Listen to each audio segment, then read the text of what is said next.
नमः संस्कृताय मित्रों, आप सभी का अपना यूट्यूब चैनल विजय भू क्लासेस में जुड़ने के लिए सभी को बहुत बहुत धन्यवाद। आज जो है अगला प्रैक्टिस सेशन जो आपके जूनियर एडेड परीक्षा जो 17 अक्टूबर को होने के लिए है, तो इसके लिए बहुत ही इम्पॉर्टेंट संस्कृत वस्तुनिष्ठ प्रश्न जो आपको परीक्षा की दृष्टि से बहुत ही इम्पॉर्टेंट होंगे और अन्य भी टेट, सुपर टेट, अन्य भी परीक्षाओं के लिए ही बहुत महत्वपूर्ण प्रश्न हैं। तो सभी मित्र हमारे साथ बने रहेंगे अंत तक। आज जो है टॉप 100 प्रश्न लेकर के हम आए हैं और पूरा कराने का प्रयास करेंगे। और सभी मित्रों जो है वीडियो को अधिक से अधिक मित्रों को शेयर भी करते रहें। तो चलिए स्टार्ट करते हैं।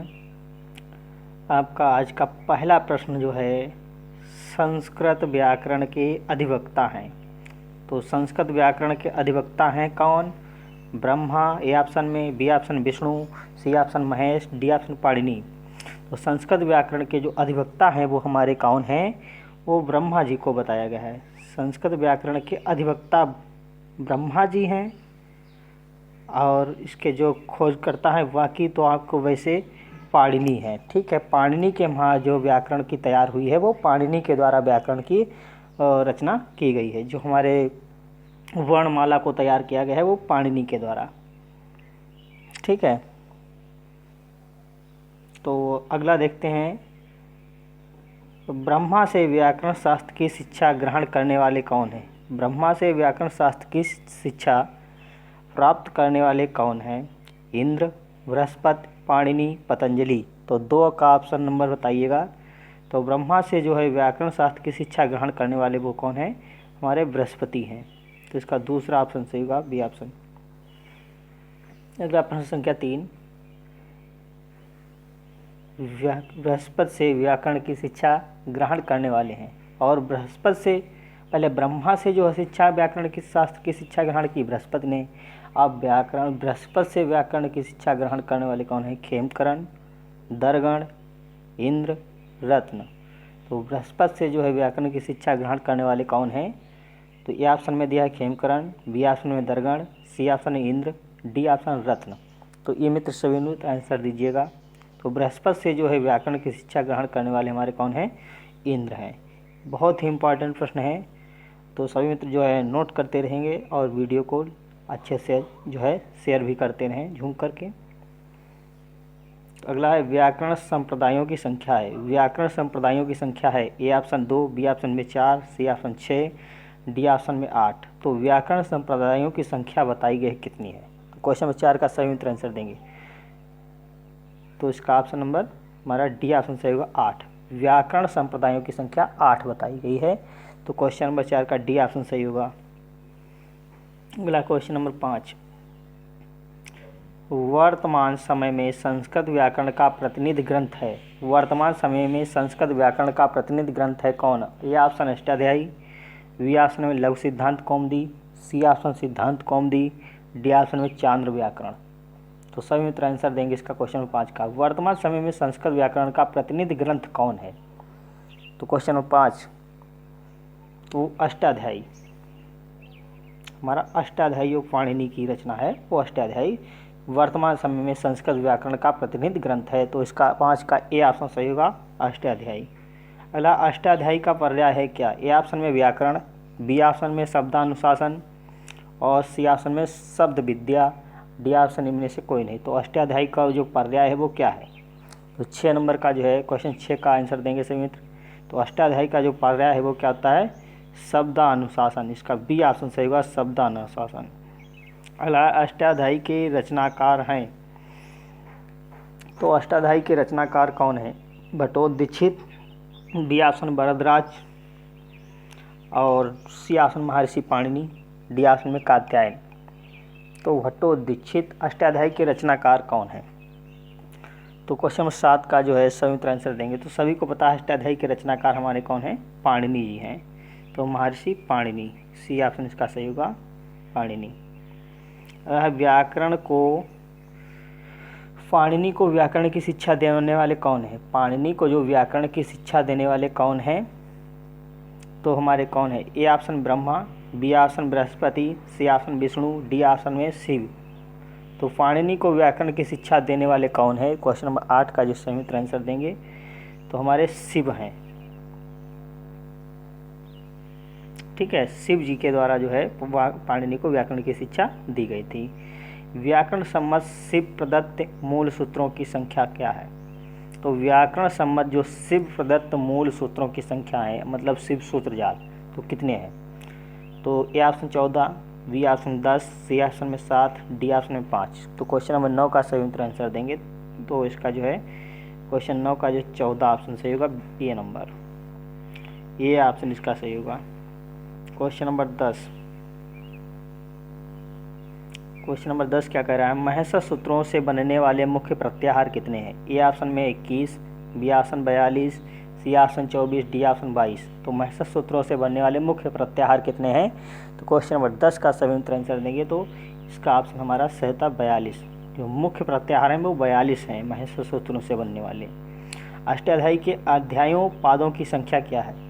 तो अष्टाध्यायी में जो अध्याय और पाद की संख्या कितनी है? ए ऑप्शन में 8/24, 8 अध्याय और 24 पाद, बी ऑप्शन में 8 अध्याय 16 पाद और सी ऑप्शन 8 अध्याय 32 पाद, डी ऑप्शन में 4 अध्याय 32 पाद। तो सबको पता है अष्टाध्यायी में 8 अध्याय हैं और 8 अध्याय में 4-4 पाद होते, तो 8 चौको 32, तो 8 अध्याय 32 पाद। तो इसका विकल्प हमारा सी सही होगा, 8 × 8/32। अष्टाध्यायी के प्रत्येक अध्याय में पादों की संख्या है। अष्टाध्यायी के प्रत्येक अध्याय में पादों की संख्या है क्या? अभी हमने बताया है। तो ए ऑप्शन में 2, बी ऑप्शन में 6, सी ऑप्शन में 8, डी ऑप्शन में 4। तो क्वेश्चन नंबर 12 का सही उत्तर आंसर देंगे तो अष्टाध्यायी के प्रत्येक अध्याय में जो है 4-4 अध्याय होते हैं, 4-4 पादों की संख्या बताई गई है। तो डी ऑप्शन इसका सही होगा, 4 पाद। अगला, अष्टाध्यायी की संपूर्ण सूत्र संख्या। तो अष्टाध्यायी में जो संपूर्ण सूत्र संख्या कितनी है? तो 3983 या 3938, 3183, 3930। तो अष्टाध्यायी में संपूर्ण सूत्र संख्या जो है वो क्या है? क्वेश्चन नंबर लगभग 4000 सूत्र बताए गए हैं, तो आपको ये बताना है अष्टाध्यायी की संपूर्ण सूत्र संख्या क्या है। क्वेश्चन नंबर 13 का, तो 3983 सूत्र बताए गए हैं, तो इसका ए विकल्प से होगा क्वेश्चन नंबर 13 का ए। अगला क्वेश्चन 14, अष्टाध्यायी के किस अध्याय में सर्वाधिक सूत्र हैं? अष्टाध्यायी के किस अध्याय में सर्वाधिक सूत्र हैं? तो ए ऑप्शन में 5, बी ऑप्शन में 6 और सी ऑप्शन 7, डी ऑप्शन में 8। सभी मित्र आंसर भी देते रहेंगे और वीडियो को शेयर भी करते रहें। सभी मित्र बहुत सही आंसर दे रहे हैं, बहुत अच्छा। अष्टाध्यायी के किस अध्याय में सर्वाधिक सूत्र हैं बताइए सभी मित्र। तो 14 का जो है हमारा बी ऑप्शन सही होगा। इसमें 6ठे अध्याय में सर्वाधिक सूत्र बताए गए हैं, 6ठे अध्याय में। अगला है क्वेश्चन नंबर 15, अष्टाध्यायी के किस अध्याय में सबसे कम सूत्र हैं? तो ए ऑप्शन में 4, बी ऑप्शन में 3, सी ऑप्शन में 2, डी ऑप्शन में 1। तो अष्टाध्यायी के किस अध्याय में सबसे कम सूत्र बताए गए हैं? ठीक है, तो कम बताना है इसमें। सबसे पहले ज़्यादा बताया गया तो वो कौन सा सूत्र था? तो सबसे ज़्यादा सूत्र जो है 6ठे अध्याय में, और सबसे कम आपको पूछा गया अष्टाध्यायी किस अध्याय में सबसे कम सूत्र हैं। ए ऑप्शन में 4, बी ऑप्शन में 3, सी ऑप्शन 2, डी ऑप्शन 1। तो क्वेश्चन नंबर 15 का सही उत्तर आंसर देंगे तो अष्टाध्यायी के दूसरे अध्याय में सबसे कम सूत्र हैं, तो इसका सी विकल्प सही होगा, दूसरे अध्याय में। अगला है अष्टाध्यायी के प्रथम अष्टम अध्याय की सूत्र संख्या। अष्टाध्यायी के प्रथम अष्टम अध्याय की सूत्र संख्या क्या है? तो सभी मित्र आंसर देंगे 153/369, 153/963, सी ऑप्शन में 963/351, 351, डी ऑप्शन में 351/369। तो अष्टाध्यायी के प्रथम अष्टम अध्याय की सूत्र संख्या, ठीक है, तो ये बताना है क्वेश्चन नंबर 16।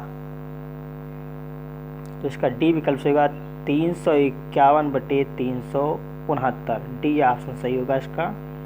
नया प्रश्न है, ये सब नए प्रश्न है, बहुत ही इंपॉर्टेंट प्रश्न है, सभी मित्र जो है नोट भी करते रहेंगे। अगला है अष्टाध्यायी के प्रथम अध्याय के प्रथम पाद का पहला सूत्र। अष्टाध्यायी के प्रथम अध्याय के प्रथम पाद का पहला सूत्र है, तो वृद्धिरादेश पूर्वात्र सिद्धम इको एणचि हलंत्यम। तो अष्टाध्यायी के प्रथम अध्याय के प्रथम पाद का पहला सूत्र बताना है, क्या होगा? वृद्धिरा अदेच पूर्वात्र सिद्धम इको एणचि हलंत्यम। Question number 17। तो इसका जो है प्रथम अध्याय के प्रथम पाद का पहला सूत्र जो है वो वृद्धिरा अदेच होता है। क्वेश्चन नंबर 17 का ए विकल्प सही होगा, वृद्धिरा अदेच। अष्टाध्यायी का अंतिम सूत्र बताना है। आयुण, वी आसन में आ, सी आसन में अका सवर्ण दीर्घा, डी आसन में से कोई नहीं। तो अष्टाध्यायी का अंतिम सूत्र जो होता है वो हमारा होता है आ। इसका बी विकल्प सही होगा, आ अंतिम सूत्र होता है अष्टाध्यायी। ठीक है, अगला प्रश्न संख्या है 19। अष्टाध्यायी के आधार पर भट्टोजीदीक्षित ने किस व्याकरण ग्रंथ की रचना की? अष्टाध्यायी के आधार पर भट्टोजीदीक्षित ने किस व्याकरण ग्रंथ की रचना की? लघु सिद्धांत कौमुदी, बी ऑप्शन में शब्दानुशासन, सी ऑप्शन में सिद्धांत कौमुदी, डी ऑप्शन में मनोरमा कुचमर्दनम। तो अष्टाध्यायी के आधार पर जो है भट्टोजीदीक्षित जो थे व्याकरणाचार्य, उन्होंने किस ग्रंथ की रचना की अष्टाध्यायी के आधार पर? तो ये बताना है। तो ए ऑप्शन लघु सिद्धांत कौमुदी, बी ऑप्शन शब्दानुशासन, सी ऑप्शन सिद्धांत कौमुदी, डी ऑप्शन मनोरमा कुचमर्दनम। तो क्वेश्चन 19 का सही उत्तर आंसर देंगे तो इसका सी विकल्प सही होगा। इस पर सिद्धांत कौमुदी ने लिखा है, भट्टोजीदीक्षित ने अष्टाध्यायी पर सिद्धांत कौमुदी लिखा है। क्वेश्चन नंबर 19 का सी विकल्प सही होगा। अगला 20, लघु सिद्धांत कौमुदी किसकी रचना है? पाणिनि की, B option Bhattoji Dikshit, C option Patanjali की, डी ऑप्शन वरदराजाचार्य। ठीक है, तो लघु सिद्धांत कौमुदी किसकी रचना है? क्वेश्चन नंबर 20, लघु सिद्धांत कौमुदी जो है, लघु सिद्धांत कौमुदी आपकी वरदराजाचार्य की है। तो बी ऑप्शन जो है इसका, बी का डी ऑप्शन सही होगा 20 का। क्वेश्चन नंबर 20 का डी ऑप्शन वरदराजाचार्य। सिद्धांत लघु सिद्धांत कौमुदी जो है किसकी रचना है? वरदराजाचार्य की। अगला है क्वेश्चन नंबर 21, अष्टाध्यायी पर वार्तिक लिखने वाले कौन है? कात्यायन, बी ऑप्शन में Varadarajacharya, C option Patanjali, D option Panini. तो अष्टाध्यायी पर जो है वार्तिक लिखने वाले कौन है? तो क्वेश्चन नंबर 21 का सही उत्तर आंसर देंगे तो कात्यायन महोदय जो है, कात्यायन ने इनको वार्तिक लिखी है। अष्टाध्यायी पर जो है कात्यायन मुनि ने वार्तिक लिखा है। इनको इसीलिए इनको क्या कहा जाता है? वार्तिककार कहा जाता है। महाभाष, ठीक है, व्याकरण महाभाष के प्रणेता हैं। व्याकरण महाभाष के प्रणेता कौन है? A option Kshemendra, B option में पतंजलि और सी ऑप्शन में कात्यायन, डी ऑप्शन में भर्तृहरि। तो भर्तृहरि तो नहीं है। व्याकरण महाभाष के प्रणेता कौन है? ठीक है, व्याकरण महाभाष के प्रणेता कौन है बताना है। क्वेश्चन 22, तो व्याकरण महाभाष के जो प्रणेता हैं वो हमारे कौन है? क्वेश्चन 22 का जो है बी विकल्प सही होगा इसका, पतंजलि जो है हमारे कौन है? पतंजलि। व्याकरण महाभाष के प्रणेता पतंजलि महोदय है। अगला है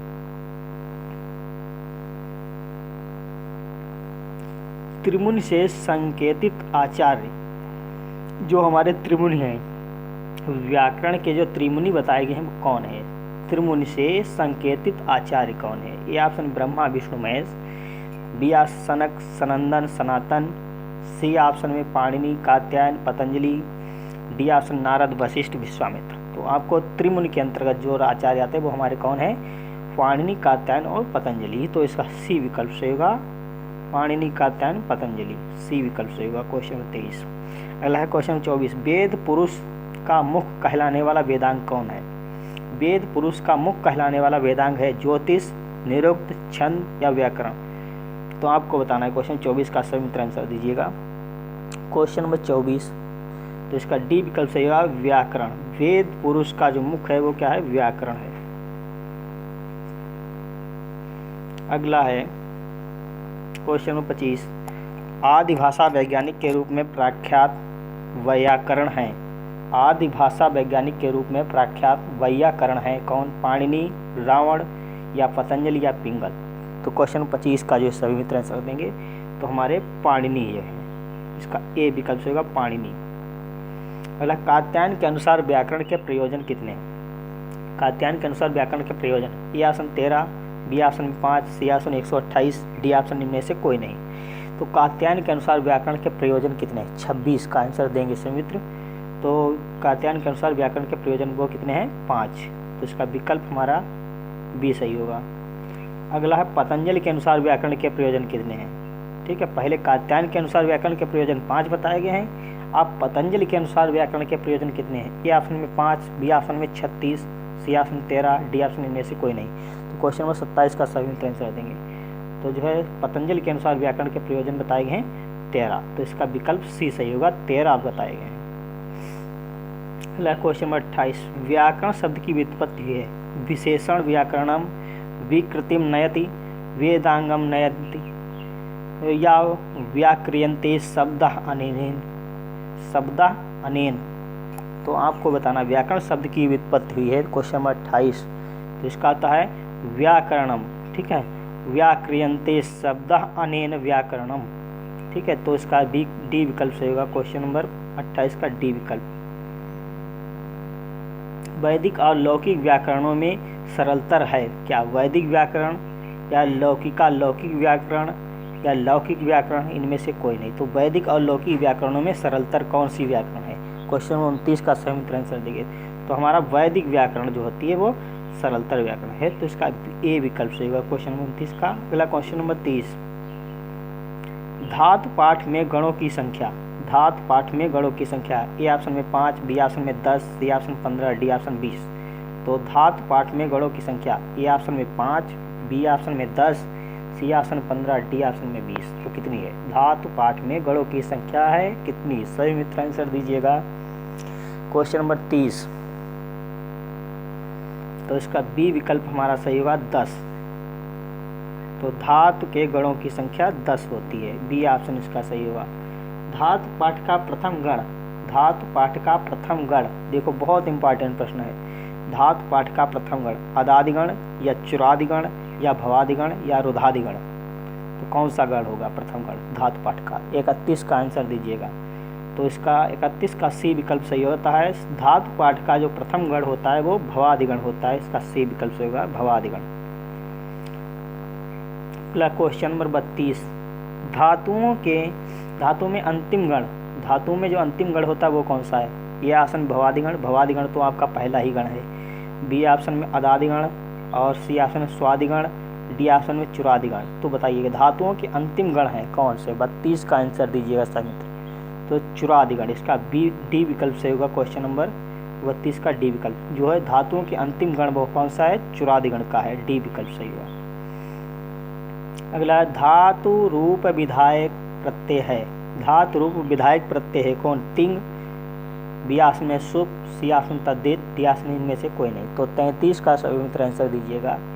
जो है तिंग सर्वधातुकम प्रत्यय, तिंग सर्वधातुकम प्रत्यय। तो इसमें धातु रूप विधायक प्रत्यय वो कौन है? तिंग। तो इसका ए विकल्प सही होगा, तिंगा। अगला देखिएगा क्वेश्चन नंबर 34, धातुओं से संबंध लकारों की संख्या। ए ऑप्शन 5, बी ऑप्शन में 10 और सी ऑप्शन 12, डी ऑप्शन में 14। तो धातुओं से संबंध लकारों की संख्या कितनी है? 34 का आंसर दीजिएगा सभी मित्र। तो 10 संबंध, धातुओं से संबंध लकारों की संख्या कितनी है? 10। तो इसका विकल्प बी सही होगा, 10। वह लकार जो केवल वेद में पाया जाता है, वह लकार का नाम बताना है जो वेदों में प्रयोग होता है। लोट लकार ए ऑप्शन में, बी ऑप्शन में लिट लकार, सी ऑप्शन में लेट लकार, डी ऑप्शन में लून लकार। तो हमारा 35 का जो है सही आंसर दीजिएगा। तो 35 में जो लेट लकार होता है वो वेदों में प्रयोग की जाती है। लेट लकार का, लेट लकार जैसी है वो वेदों में पाया जाता है, प्रयोग होता है। क्वेश्चन नंबर 36, वर्तमान काल की विवक्षा में प्रयुक्त लकार। वर्तमान काल की विवक्षा में प्रयुक्त लकार लुट लकार ए ऑप्शन में, और बी ऑप्शन लंग लकार, और सी ऑप्शन लिट लकार, डी ऑप्शन में लट लकार। तो वर्तमान काल की विवक्षा में प्रयुक्त लकार कौन है आपको बताना है सभी उत्तरों को। 36, तो वर्तमान काल की विवक्षा में जो होता है वो लट लकार का प्रयोग होता है, इसका डी विकल्प होगा, लट लकार। अगला है परोक्ष अन्यधतन भूतकाल में, परोक्ष अन्यधतन भूतकाल में आने वाला लकार कौन है? लिट लकार, बी ऑप्शन लेट लकार, सी ऑप्शन लंग लकार, डी ऑप्शन लोट लकार। तो परोक्ष अन्यधतन भूतकाल में आने वाला लकार कौन सा है, बताइएगा मित्र। तो 37 का जो है ये ऑप्शन सही होगा, लिट लकार का प्रयोग होता है, लिट लकार, इसका ए विकल्प सही होगा। अगला क्वेश्चन नंबर 38, अन्यधतन भविष्यत काल का बोधक, अन्यधतन भविष्यत काल का बोधक होता है। ए ऑप्शन में लिट लकार, बी ऑप्शन में लुट लकार, सी ऑप्शन लेट लकार, डी ऑप्शन में लोट लकार। तो 38 का आंसर दीजिएगा मित्र। तो अन्यधतन भविष्यत काल का जो बोध का होता है, काल का बोध होता है, वो किस में होता है, लुट लकार में होता है। इसका बी विकल्प होगा लुट लकार। अगला है क्वेश्चन नंबर 39, सामान्य भविष्यत काल में प्रयुक्त लकार, सामान्य भविष्यत काल में प्रयुक्त लकार बताना है। ए ऑप्शन में लट लकार, बी ऑप्शन में लिट लकार और सी ऑप्शन में लिट लकार, डी ऑप्शन में लेट लकार। तो सामान्य भविष्यत काल में प्रयुक्त लकार बताना है। सभी मित्र आंसर दीजिएगा 39 का। बहुत सही, सभी मित्र बहुत सही से अच्छे से उत्तर दे रहे हैं, बहुत अच्छा। और वीडियो को लाइक शेयर अवश्य करते रहिएगा, अधिक से अधिक मित्रों को जोड़ें। तो 39 का जो है सी विकल्प से होगा, सामान्य भविष्यत काल में लिट लकार का प्रयोग होता है, लिट लकार का प्रयोग होता है। इसका सी विकल्प से होगा। अगला है 40, विधि एवं प्रेरणा के अर्थ में आने वाला लकार, विधि एवं प्रेरणार्थक के अर्थ में आने वाला लकार कौन सा है, लुट लकार, बी ऑप्शन लेट लकार और सी ऑप्शन रिंग लकार और डी ऑप्शन लोट लकार। तो बताना 40 का आंसर दीजिएगा। तो इसका डी विकल्प सही होगा, विधि एवं प्रेरणा के अर्थ में लोट लकार का प्रयोग होता है, लोट लकार, लोट, डी विकल्प सही होगा। अगला 41, अन्यधतन भूतकाल का बोधक होता है, लंग लकार में या लिंग लकार में या रिंग लकार में या लुंग लकार में। लंग लकार, लिंग लकार, रिंग लकार, लुंग लकार, ये आपके ऑप्शन दिए हैं। तो 41 का आंसर दीजिएगा। तो अन्यधतन भूतकाल का बोधक होता है लंग लकार में, इसका ए विकल्प सही होगा, लंग लकार। अगला है विधि एवं आसीह, विधि एवं आसीह भेद वाला लकार है, लोट लकार, बी ऑप्शन में लिंग लकार, सी ऑप्शन में लंग लकार, डी ऑप्शन में से कोई नहीं। तो 42 का आंसर दीजिएगा। तो विधि एवं आशीर्वादात्मक, ठीक है, विधि एवं आशीर्वाद भेद करने वाला लकार है वो कौन सा हमारा होता है, लिंग लकार होता है। इसका बी विकल्प होगा लिंग लकार। अगला है क्वेश्चन नंबर 43, सामान्य भूतकाल की विवक्षा में आने वाले लकार कौन सा है, ठीक है। तो सामान्य भूतकाल की विवक्षा में आने वाला लकार, लिंग लकार, बी ऑप्शन में लंग लकार, सी ऑप्शन में लुंग लकार और डी ऑप्शन में लुट लकार। तो सामान्य भूतकाल की विवक्षा में आने वाला जो लकार है वो कौन सा है, 43 का आंसर दीजिएगा। तो सी विकल्प से होगा लुंग लकार। सामान्य भूतकाल की विवक्षा में जो लकार होगी वो कौन होती है, लुंग लकार, इसका सी विकल्प से होगा। अगला भविष्यत अर्थ में हेतु, हेतु मद भाव लिंग के अर्थ में प्रयुक्त लकार, भविष्यति, ठीक है, भविष्यति अर्थ में हेतु, हेतु मद लिंग के अर्थ में प्रयुक्त लकार है कौन, ए ऑप्शन में लिट लकार और बी ऑप्शन में लिट लकार, सी ऑप्शन में लेट लकार, डी ऑप्शन में लिंग लकार। तो आपको बताना है भविष्यत अर्थ में हेतु, हेतु भाव लिंग के अर्थ में प्रयुक्त लकार बताना है। तो 44 का आंसर दीजिएगा। तो रिंग लकार होता है, इसका डी विकल्प होगा लिंग लकार।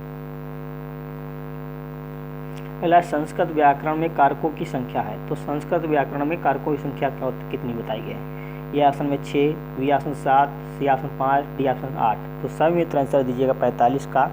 तो जो है कारकों की संख्या, कारक 6 होती हैं और विभक्तियाँ 7 होती हैं। तो इसका ए विकल्प सही होगा, कारकों की संख्या 6, विभक्तियों की संख्या 7 होती है। अगला है प्रातिपदिकार्थ मात्र में प्रयुक्त विभक्ति कितनी कौन सी है, द्वितीय ऑप्शन में, बी ऑप्शन प्रथमा, सी ऑप्शन में तृतीया, डी ऑप्शन में चतुर्थी।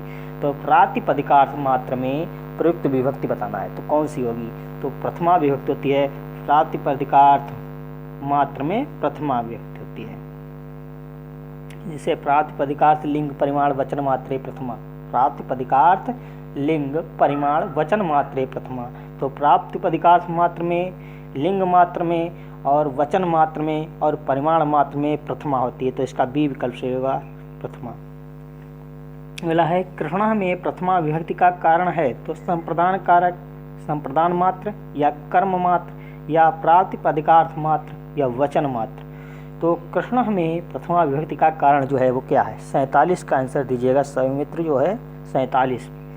तो कृष्णा में जो प्रथमा विभक्ति का कारण है वो प्रातिपदिकार्थ का होता है कारण, प्रातिपदिकार्थ मात्र में प्रथमा। जैसे कृष्णाश्री ज्ञानम, ये उदाहरण आ जाए। इसमें अगर प्रथमा विभक्ति का कारण पूछा जाए तो आपको बताना है प्रातिपदिकार्थ मात्र बताना है। तो अगला परिमाण मात्र में प्रयुक्त होने वाली विभक्ति कौन सी है? तो आपको परिमाण मात्र में भी प्रथमा बताना। अभी मैंने बताया है प्रातिपदिकार्थ वचन मात्रे जो है प्रातिपदिकार्थ लिंग परिमाण वचन मात्रे प्रथमा, ठीक है। तो सब में प्रथमा होती है, तो इसका डी विकल्प सही होगा। अगला तटी, तटी में प्रथमा विभक्ति का कारण क्या है? जैसे कृष्णम में पूछा गया था उसी प्रकार से तटी में पूछा गया। तो तटी में प्रथमा विभक्ति का कारण बताना है लिंग मात्र में या परिमाण मात्र में या वचन मात्र में, डियास में, प्रातिपदिकार्थ मात्र में। तो 49 का आंसर दीजिएगा। तो इसमें तटः, तटी, तटम ये लिंग मात्र में होती है, लिंग मात्रे प्रथमा। इसे तटः, तटम, तटः, तटी, तटम, ठीक है, तीनों लिंगों में होता है। तो इसे लिंग मात्र में आपको बताते हैं, लिंग मात्र में प्रथमा, ठीक है। तो अलिंग उच्चे आदि में प्रथमा विभक्ति का कारण है, अलिंग उच्चे आदि में प्रथमा विभक्ति का कारण है कारक, बियासन में प्रातिपदिकार्थ, सियासन में अव्यय, डियासन में लिंग। तो क्या होगा? अलिंग उच्चे आदि में प्रथमा विभक्ति का कारण। क्वेश्चन नंबर 50, जिसका बी विकल्प होगा प्रातिपदिकार्थ। हमारे 50 जो है 50 प्रश्न पूरे हुए, 50 और अभी हैं। तो समित्र जो है वीडियो को अच्छे से अच्छे शेयर करते रहिएगा। जो नए प्रश्न उनको नोट कर लीजिएगा, बहुत इंपॉर्टेंट परीक्षा की दृष्टि से प्रश्न है। बहुत अथक प्रयास जो है परिश्रम करके आपको प्रश्न हम दे रहे हैं, जो आपको कहीं ना कहीं परीक्षा में अवश्य सहायक मिलेंगे और देखने को मिलेगा। तो अगला है प्रश्न संख्या 51, वचन मात्र में प्रथमा होती है। तो वचन मात्र में प्रथमा कहते हैं, जो आपको ए ऑप्शन में दिया श्रियः, और बी ऑप्शन में द्रोणो व्रीहि, और सी ऑप्शन में द्वय, और डी ऑप्शन में ज्ञानम। तो वचन मात्र में प्रथमा होती है वो किस में होती है? 51 का आंसर दीजिएगा।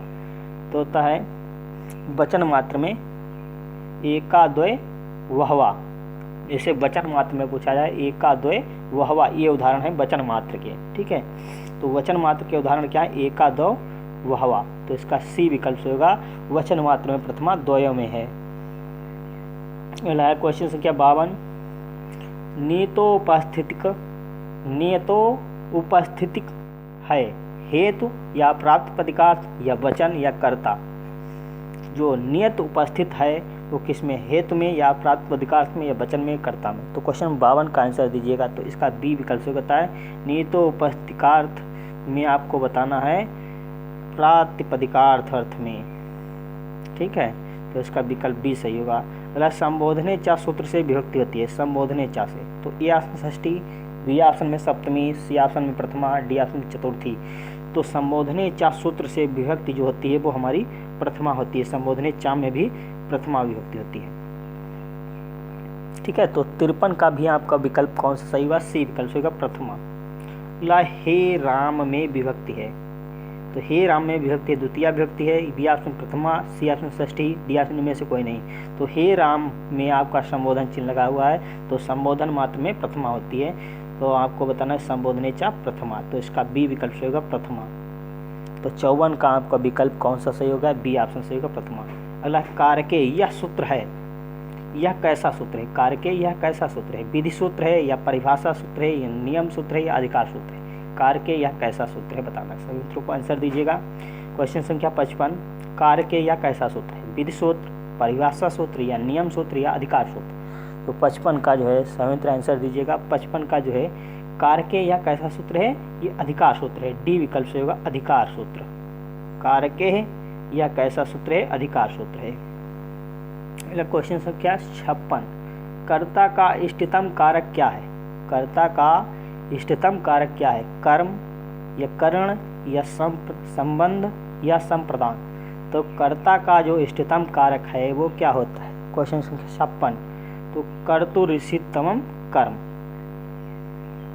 तो उसका कर्म कारक होता है कर्म। इसका ए विकल्प होगा। हरिम भजति में हरि क्या है? हरिम भजति में जो हरि है वो क्या है? कर्ता है, बी ऑप्शन में कर्म है, सी ऑप्शन में अधिकरण है या डी ऑप्शन में करण है। तो हरिम भजत में हरि जो है वो क्या है, 57 का आंसर दीजिएगा। तो वो हमारा कर्म है, इसका बी विकल्प से होगा कर्म।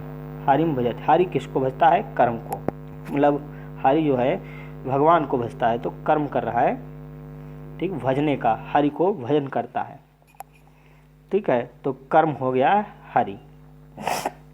57 का बी विकल्प।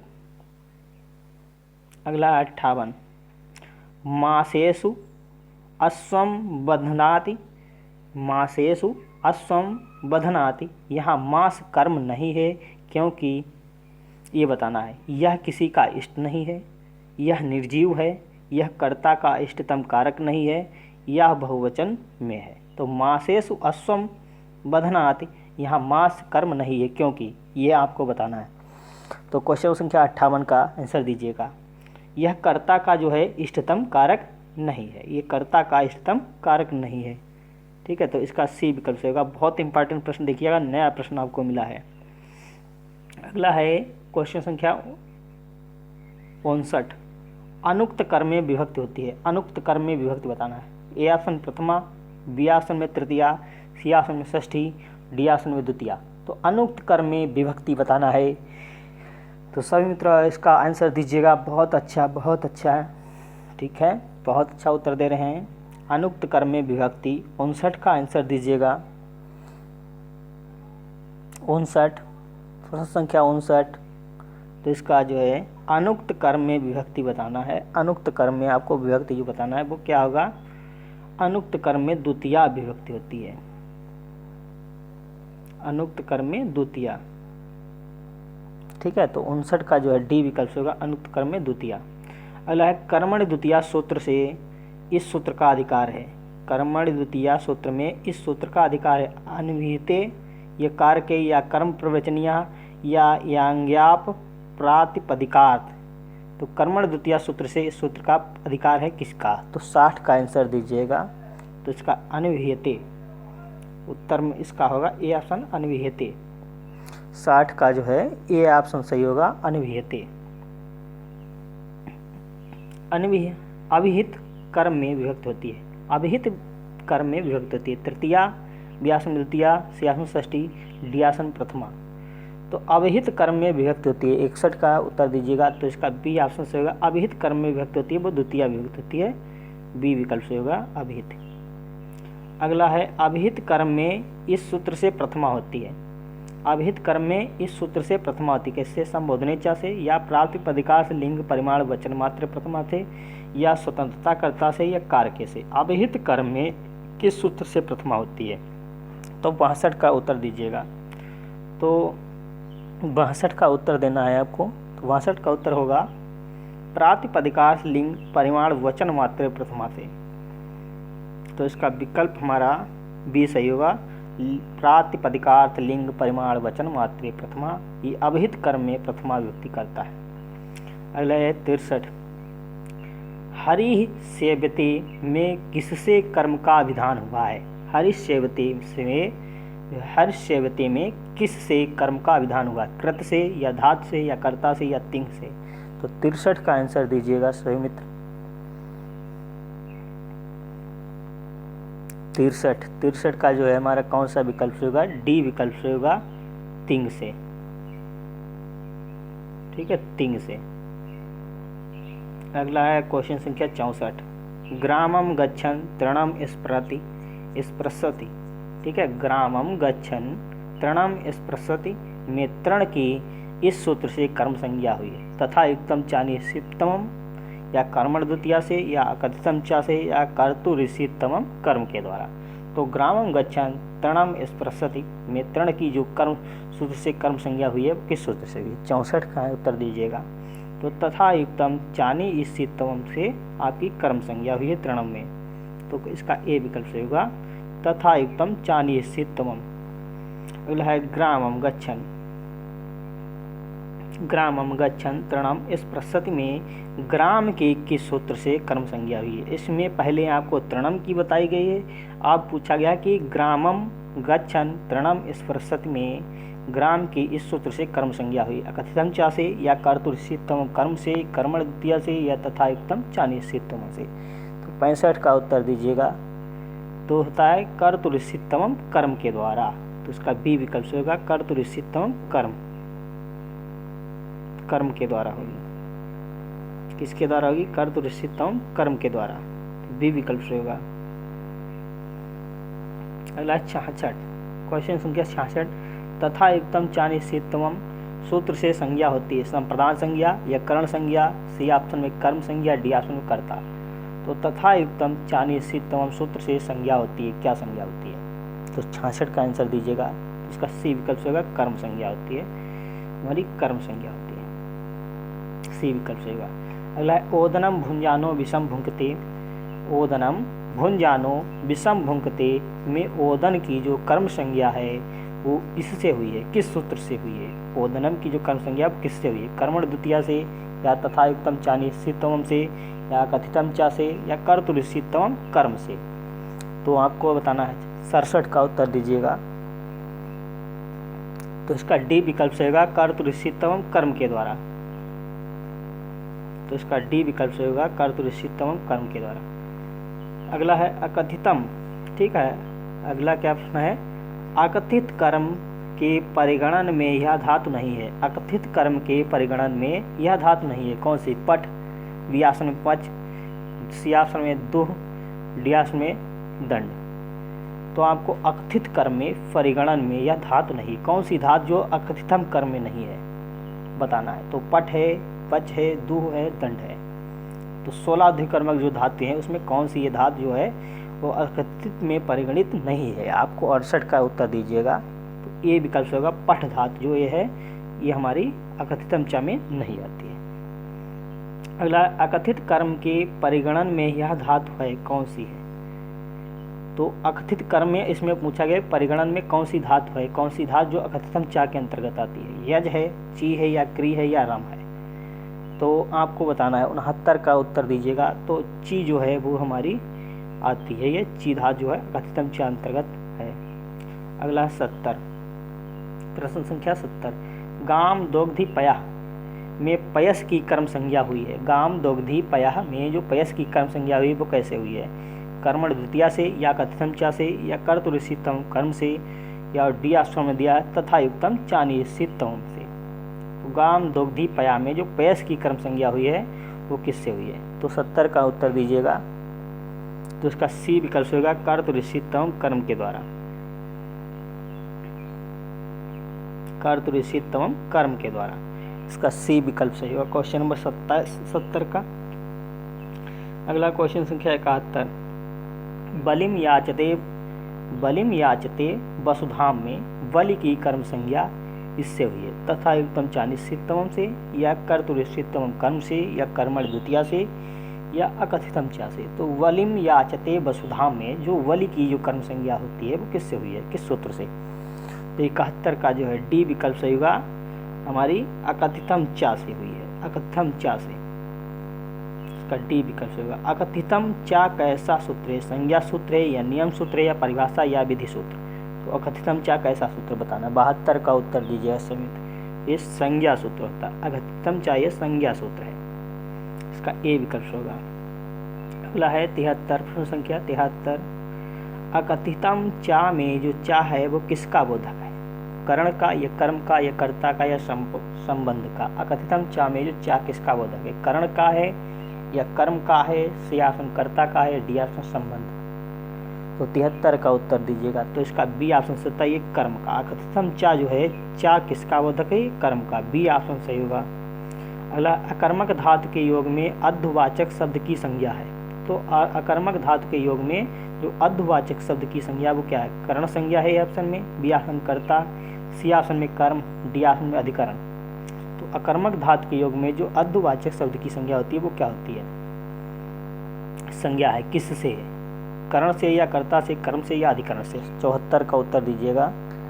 तो इसका सी विकल्प से होता है कर्म से,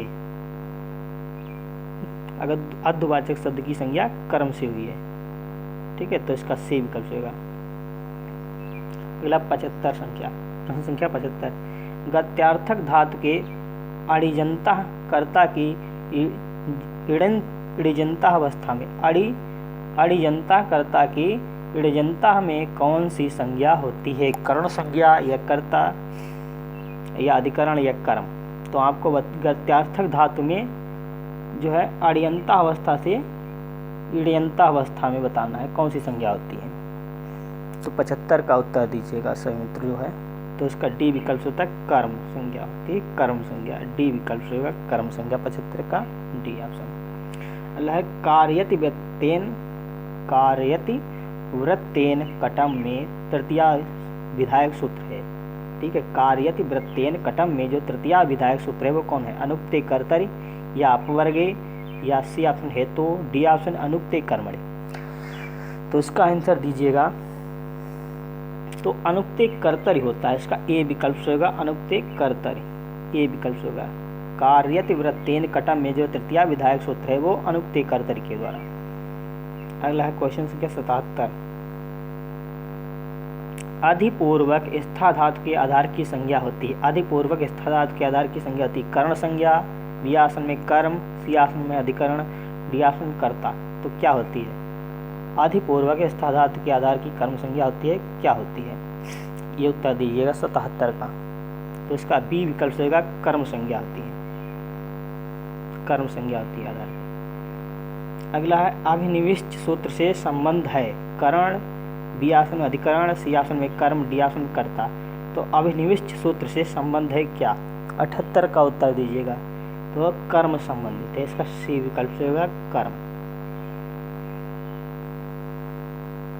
अगला है सर्वतः के योग में प्रयुक्त विभक्ति है चतुर्थी, बी आसन में तृतीया, सी आसन पंचमी और डी आसन में आपका दिया है द्वितीया। तो सर्वतः के योग में विभक्ति बताना है 79, प्रश्न संख्या 79 का बताना है। तो सर्वतः के योग में द्वितीय विभक्ति होती है, इसका डी विकल्प होगा द्वितीया। अगला प्रश्न संख्या 80। वह विभक्ति जो अंतरा के योग में आती है।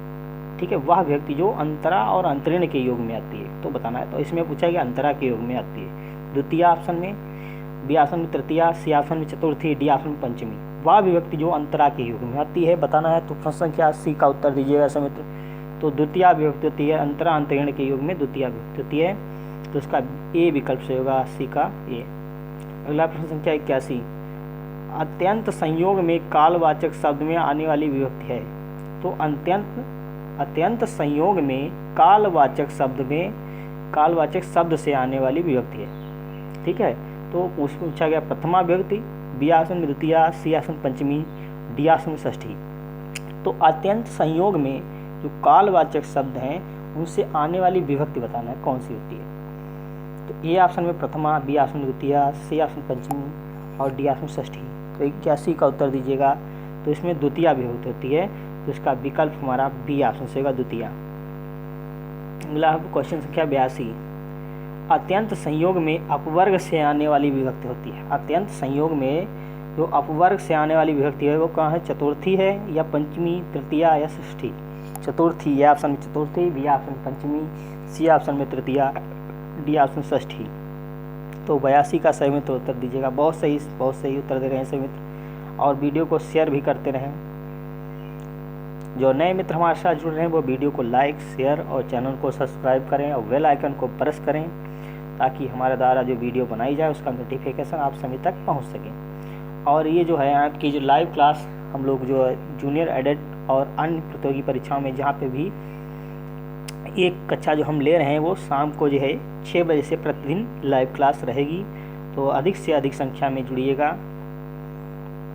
ठीक है, तो 82 प्रश्न संख्या 82 का उत्तर दीजिएगा क्या होगा?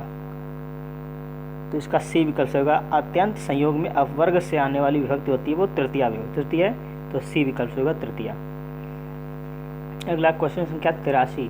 क्रिया की सिद्धि में सर्वाधिक सहायता पहुंचाने वाला कारक है। क्रिया की सिद्धि में सर्वाधिक सहायता पहुंचाने वाला कारक क्या है? कर्ता, बी आसन में अधिकरण, सी आसन में कर्म, डी आसन में करण। तो बताना है 83 का उत्तर दीजिएगा। तो इसका डी विकल्प होगा क्रिया की सिद्धि में सर्वाधिक सहायता पहुंचाने वाला कारण जो है कारक है वो अधिक कारक होता है, हमारा करण है। क्या होता है? करण। साधक तमम करणम। जो क्रिया की सिद्धि में सर्वाधिक सहायता पहुंचाने वाला कारक जो है कारण होता है, वो कारक होता है, वो क्या होता है, करण होता है। तो इसका डी विकल्प सही होगा। अगला है रामेण वाणिन हतो वाली में जो रामेण में तृतीया विधायक है वो किससे होती है? अनुक्ते कर्तरी के द्वारा, या अनुक्ते करणे, या उक्ते कर्तरी, या उक्ते करणे। जो तृतीया विधायक है वो किससे हुई है? तो इसमें 84 का उत्तर दीजिएगा। तो अनुक्ते कर्तरी, अनुक्ते कर्तरी से रामेण में तृतीया विभक्ति हुई है। अनुक्त कर्म है वे रामेण, अनुक्त कर्म अनुक्त करता है, ठीक है, अनुक्त करता। तो अनुक्त कर्तरी के द्वारा रामेण में तृतीया विभक्ति हुई, तृतीया विधायक हुआ है। तो अनुक्ते कर्तरी, तो इसका ए विकल्प होगा 84 का। 85 रामेण वाणेन हतो वाली में कर्ण कारक है, राम है या बाण है या वाली है या इनमें से कोई नहीं। तो 85 का उत्तर दीजिएगा। तो इसका बी विकल्प होगा बाण। जो कर्ण कारक है वो हमारा क्या है, वाण होता है। अगला है 86 अच्छान दिव्यत में अच्छ की कर्म संज्ञा विधायक सूत्र है। तो अच्छान दिव्यत में जो अच्छ की कर्म संज्ञा है वो उसका विधायक सूत्र क्या है, मतलब उसका विधान करने वाला सूत्र कौन सा है? अकथम चा, या बी ऑप्शन हेतु, सी ऑप्शन में दिवाह कर्म चा, डी ऑप्शन में अपवर्गे। तो 86 का उत्तर जो है वो हमारा क्या होगा, अच्छान दिव्यत में अच्छ की कर्म संज्ञा विधायक सूत्र है वो क्या है, दिवाह कर्म चा, दिवाह कर्म चा। तो सी विकल्प सही होगा, दिवाह कर्म चा। अगला सह के योग में विभक्ति है, सह के योग में आने वाली विभक्ति है। ए ऑप्शन पंचमी, सी ऑप्शन, बी ऑप्शन चतुर्थी, सी ऑप्शन द्वितीय, और डी ऑप्शन में आपका तृतीया। तो सह के योग में विभक्ति जो होती है कौन सी प्रयोग होती है? 87 का उत्तर दीजिएगा। तो तृतीया विभक्ति होती है, सहसा, सहसा कम सार्धम के योग में तृतीया विभक्ति। इसका डी विकल्प होगा। एनांग विकारा के योग में आने वाली विभक्ति कौन सी? तृतीया है या चतुर्थी या पंचमी या षष्ठी? तो एनांग विकारा के योग में होने वाली विभक्ति बताना है। प्रश्न संख्या 88। तो तृतीया विभक्ति होती है, एनांग विकारा के योग में तृतीया विभक्ति होती है। अगला है जटाभितापसा में तृतीया विधायक है। तो एनांग विकारा या इत्यम भूत लक्षणे या हेतु या अपवर्गे तृतीया। तो जटाभितापसा ये उदाहरण है, इसमें तृतीया विधायक सूत्र बताना है कौन सा होगा। तो 89 का उत्तर दीजिएगा। तो हमारा इसका विकल्प बी ऑप्शन सही होता है, इत्यम भूत लक्षणे, ठीक है। जटाभितापसा ये उदाहरण है इत्यम भूत लक्षणे के द्वारा।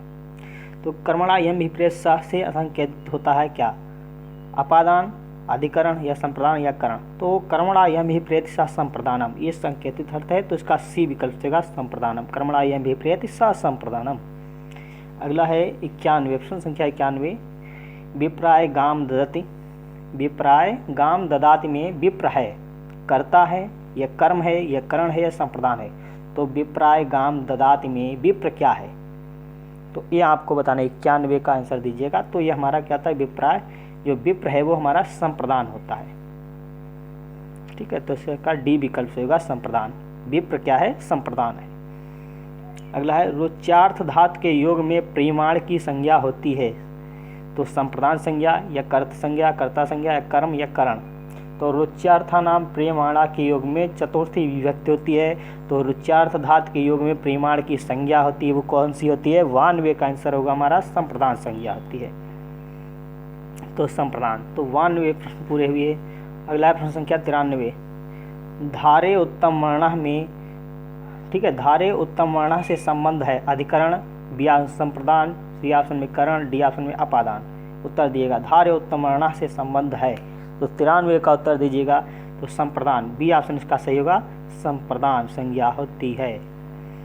अगला है स्प्रेह इप्सिता से संबंध संज्ञा है, अपादान, करण या संप्रदान या अधिकरण। तो स्प्रेह इप्सित सूत्र से आपकी संबंध जो है वो किससे संबंध संज्ञा है, मतलब से संबंध संज्ञा कौन सी है? तो आपको 94 का उत्तर दीजिएगा। तो इसका सी विकल्प होता है संप्रदान संज्ञा होती है। स्प्रेह इप्सित से संबंध संज्ञा है वो संप्रदान, सी विकल्प से होगा। अगला है 95, प्रश्न संख्या 95। क्रोह, द्रोह, ईर्ष्या, असूयर्था नाम याम प्रतिकोपा से संज्ञा होती है। क्रोध, द्रोह, अस्या, क्रोध, द्रोह, ईर्ष्या, असूयर्था नाम यम प्रतिकोपा से संज्ञा होती है। कर्ता, ये कर्म या करण या संप्रदान। तो 95 का उत्तर दीजिएगा। तो संप्रदान संज्ञा होती है यह प्रतिकोपा, यम प्रतिकोपा संप्रदान। तो डी विकल्प से होगा इसका। अगला है उत्पातेन ज्ञापिते चा, सूत्र है उत्पातेन ज्ञापिते चा, वार्तिक से होने वाली विभक्ति है चतुर्थी, बी ऑप्शन में तृतीया, सी ऑप्शन में द्वितीया, डी ऑप्शन में प्रथमा। तो उत्पातेन ज्ञापिते चा से वार्तिक जो है होने वाली विभक्ति बताना है। तो 96 का उत्तर दीजिएगा। तो इसका ए विकल्प से होता है चतुर्थी। ठीक है, उत्पातेन ज्ञापिते चा वार्तिक से होने वाली विभक्ति चतुर्थी है। अगला है प्रश्न संख्या 97, फलेभ्यो याति में फल में चतुर्थी करने वाला है। फलेभ्यो याति में फल में जो चतुर्थी करने वाला सूत्र है वो क्या है?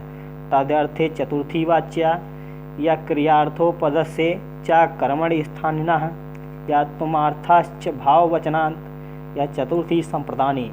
तो 97 का उत्तर दीजिएगा। 97 का बी विकल्प होगा क्रियार्थोपपदस्य चा कर्मणि स्थानिनः। तो इसका 97 का जो है बी विकल्प से होगा हमारा। अगला है 98, प्रश्न संख्या 98, तुम अर्थाश्च भाव वचनांत से विहित विभक्ति। तुम अर्थाश्च भाव वचनांत से विहित विभक्ति है तृतीया, बी ऑप्शन तृतीया, सी ऑप्शन चतुर्थी, डी ऑप्शन पंचमी। तो 98 का उत्तर दीजिएगा। इसका जो है तुम अर्थाश्च भाव वचनांत में जो विहित विभक्ति है वो क्या होती है? चतुर्थी होती है। सी विकल्प से होगा इसका चतुर्थी। अगला है 99, प्रश्न संख्या 99, स्वाहा के योग में प्रयुक्त विभक्ति। तो आपका सूत्र है चतुर्थी करने वाला सूत्र होता है नमः स्वस्ति स्वाहा स्वधा अलम वषष्ठ योगाश्च के योग में चतुर्थी विभक्ति होती है। तो इसका डी विकल्प से होगा चतुर्थी। नमः के योग में और है स्वस्ति के योग में, स्वाहा के योग में, स्वधा के योग में, अलम के योग में और वषट के योग में, इन सब के योग में जो होती है चतुर्थी विभक्ति होती है। तो इसका डी विकल्प से होगा। अगला है क्वेश्चन संख्या 100। ठीक है, अपाय अर्थ में ध्रुव की संज्ञा होती है। तो अपाय अर्थ में ध्रुव की संज्ञा होती है पंचमी, बी ऑप्शन चतुर्थी, सी ऑप्शन में तृतीया, डी ऑप्शन में द्वितीया। तो अपाय अर्थ में ध्रुव की संज्ञा होती है, क्या बताना है आपको? तो 100 का जो है अपाय ध्रुवम पाय अपादानम की अपादान संज्ञा होती है वो पंचमी होती है। ध्रुव की संज्ञा होती है वो पंचमी होती है। तो अपाय अर्थ में ध्रुव की संज्ञा पंचमी। तो आपको ए विकल्प से होगा। अगला है लास्ट प्रश्न, 101 प्रश्न लिए थे, इसका लास्ट प्रश्न देखिएगा। तो है ग्रामात याति। ठीक है, ग्रामात याति में ग्राम की अपादान संज्ञा विधायक है। तो ग्रामात याति में जो ग्राम की अपादान संज्ञा विधायक है वो क्या है? आप आख्यातोपयोगे से, या ध्रुवम पाय अपादान से, या जन कर्तु प्रकृति से, या भुवा प्रवाह से। तो यह बताना है आपको। ग्रामात याति में ग्राम की अपादान संज्ञा विधायक। तो 101 का जो है ध्रुवम पाय अपादानम से बी विकल्प इसका सही होगा। अपादान संज्ञा होती है। ठीक, ग्रामात याति में जो ग्राम की अपादान संज्ञा है वो किससे है? ध्रुवम पाय अपादानम से। इसका बी विकल्प से होगा। तो सभी मित्रों को हमारे साथ बने रहने के लिए बहुत बहुत धन्यवाद। वीडियो अच्छा लगे तो लाइक शेयर अवश्य करें, और जो नए मित्र हमारे साथ जुड़े हैं वो चैनल को सब्सक्राइब करें। ठीक है, और अधिक से अधिक मित्रों को शेयर करिएगा, और ताकि उनको भी लाभ मिल सके। इसी प्रकार से आपको सभी को बहुत बहुत धन्यवाद। नमः संस्कृताय। फिर मिलते